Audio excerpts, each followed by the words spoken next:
দর্শক, এদিকে হামের পাশাপাশি বাড়ছে ডেঙ্গুর প্রকোপ। বরগুনা থেকে সহকর্মী আবু জাফর সালে যুক্ত হয়েছেন সেখানকার ডেঙ্গুর প্রকোপ জানাতে। সালে,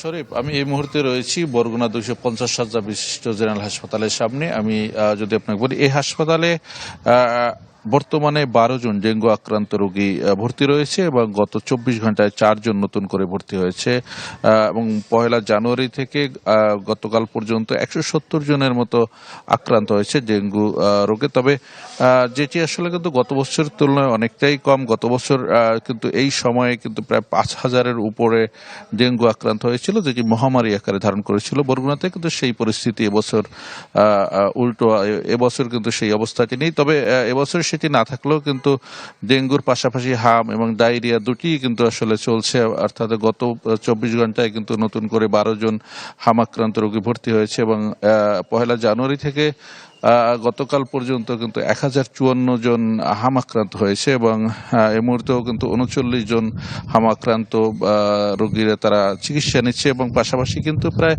7000-এর কাছাকাছি ডায়রিয়া আক্রান্ত রোগী তারা কিন্তু চিকিৎসা নিয়েছে এবং প্রতিদিনই কিন্তু 20 থেকে 25-30 জন করে আক্রান্ত হচ্ছে। অর্থাৎ ডেঙ্গু, অন্যদিকে হাম, ডায়রিয়া সব মিলিয়ে কিন্তু একটি চিকিৎসা বা সেবা নিতে কিন্তু আসলে অনেকটাই হিমশিম খেতে হচ্ছে। AKS অর্জন করলো গিনেস ওয়ার্ল্ড রেকর্ডস।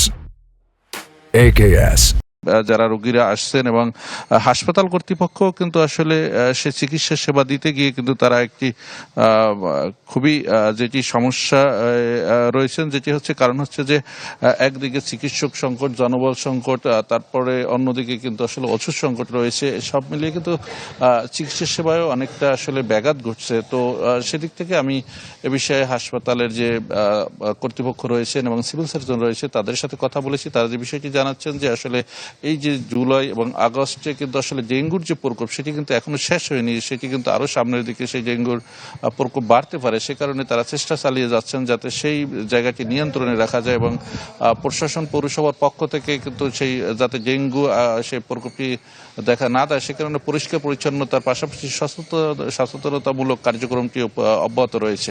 এই ছিল বরগুনা থেকে সর্বশেষ। শরীফ, সালে, ধন্যবাদ আপনাকে।